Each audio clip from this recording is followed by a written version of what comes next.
Hello दोस्तों, आपका स्वागत है मेरे नए वीडियो पर। प्रिय भक्तों, आज हम जानेंगे परिवर्तनी एकादशी व्रत कथा के बारे में। परिवर्तनी एकादशी का दिन भगवान विष्णु को समर्पित एक बहुत ही शुभ दिन है।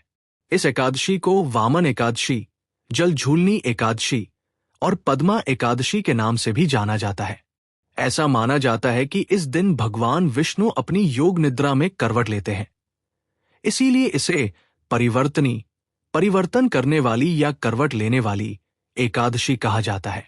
आइए इस पवित्र दिन से जुड़ी कथा को जानते हैं। राजा बलि और भगवान वामन की कहानी। प्राचीन काल में बलि नाम का एक शक्तिशाली और बहुत ही उदार असुर राजा था। वह भगवान प्रहलाद का पोता था। राजा बलि एक न्यायप्रिय शासक था और अपनी कठोर तपस्या के बल पर उसने तीनों लोकों, स्वर्ग, पृथ्वी और पाताल पर अपना अधिकार स्थापित कर लिया था। इससे सभी देवता बहुत चिंतित हो गए, क्योंकि उनका राज्य छिन गया था। दुखी होकर सभी देवता भगवान विष्णु के पास गए और उनसे मदद मांगी। भगवान विष्णु ने उन्हें आश्वासन दिया कि वे जल्द ही उनका राज्य वापस दिलाएंगे। उन्होंने कहा कि वे एक विशेष रूप धारण करके राजा बलि को विनम्रता का पाठ सिखाएंगे, लेकिन उन्हें कोई नुकसान नहीं पहुंचाएंगे, क्योंकि राजा बलि स्वयं एक महान भक्त थे। उस समय राजा बलि एक विशाल यज्ञ कर रहे थे और उन्होंने घोषणा की थी कि वे किसी भी ब्राह्मण की कोई भी इच्छा पूरी करेंगे। इस अवसर का लाभ उठाते हुए भगवान विष्णु ने एक छोटे बौने ब्राह्मण बालक वामन का रूप धारण किया और पृथ्वी पर आए। वामन यज्ञ स्थल पर पहुंचे और राजा बलि से मिलने का आग्रह किया। जब वामन राजा के सामने खड़े हुए तो राजा उनकी दिव्य आभा से बहुत प्रभावित हुए और उनका गर्मजोशी से स्वागत किया। अपनी उदारता के लिए प्रसिद्ध राजा बलि ने बालक से कहा कि वह जो कुछ भी चाहता है मांग ले, वे उसकी हर इच्छा पूरी करेंगे। वामन ने मुस्कुराते हुए कहा, हे महान राजा, मैं केवल एक छोटी सी भूमि चाहता हूं। कृपया मुझे उतनी भूमि दे दीजिए जितनी मेरे पैरों के 3 डग में आ जाए।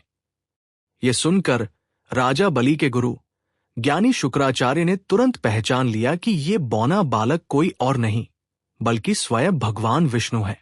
उन्होंने राजा को चेतावनी दी कि वे वामन की इच्छा पूरी ना करें, क्योंकि वे अपनी दिव्य शक्ति का उपयोग करके उन्हें धोखा देंगे। लेकिन राजा बलि अपने वचन के पक्के थे और उन्होंने अपना वादा नहीं तोड़ा। उन्होंने कहा कि अगर यह स्वयं भगवान विष्णु भी है तो भी वे अपने वचन से पीछे नहीं हटेंगे। जैसे ही राजा बलि ने अपनी सहमति दी, वामन का दिव्य रूप बढ़ने लगा। वे विशालकाय हो गए। उनका शरीर इतना बड़ा हो गया कि आकाश तक पहुंच गया।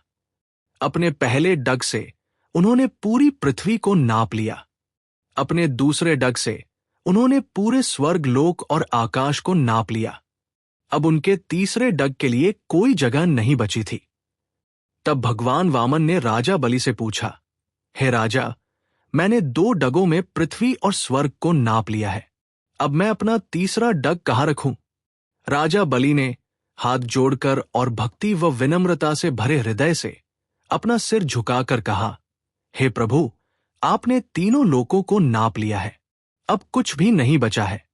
कृपया अपना तीसरा डग मेरे सिर पर रखें। राजा बलि की विनम्रता और भक्ति से प्रसन्न होकर भगवान विष्णु ने अपना पैर राजा के सिर पर रखा। इस क्रिया से राजा बलि पाताल लोक में चले गए। तब भगवान विष्णु ने राजा बलि को वरदान दिया कि वे पाताल लोक के शाश्वत शासक रहेंगे। उन्होंने ये भी वादा किया कि वे हमेशा के लिए राजा के द्वारपाल बने रहेंगे, और वे आज भी उस वादे को निभा रहे हैं। इसीलिए ऐसा कहा जाता है कि भगवान विष्णु राजा बलि के द्वारपाल के रूप में पाताल में निवास करते हैं। इस कहानी का महत्व ये है कि ये हमें बताती है कि भगवान अपने भक्तों की परीक्षा कैसे लेते हैं, और विनम्रता और समर्पण ही भक्ति का सर्वोच्च रूप है। इस दिन राजा बलि के महान त्याग और भक्ति का, साथ ही भगवान की दिव्य लीला का भी स्मरण किया जाता है। परिवर्तनी एकादशी का महत्व और अनुष्ठान। परिवर्तनी एकादशी का व्रत, उपवास रखना बहुत ही शुभ माना जाता है, और ऐसा माना जाता है कि ये सभी पापों को धो देता है और महान पुण्य प्रदान करता है। भक्त पूरे दिन उपवास करते हैं, भगवान विष्णु की पूजा करते हैं और इस कथा को सुनते या पढ़ते हैं। व्रत अगले दिन द्वादशी काल में तोड़ा जाता है।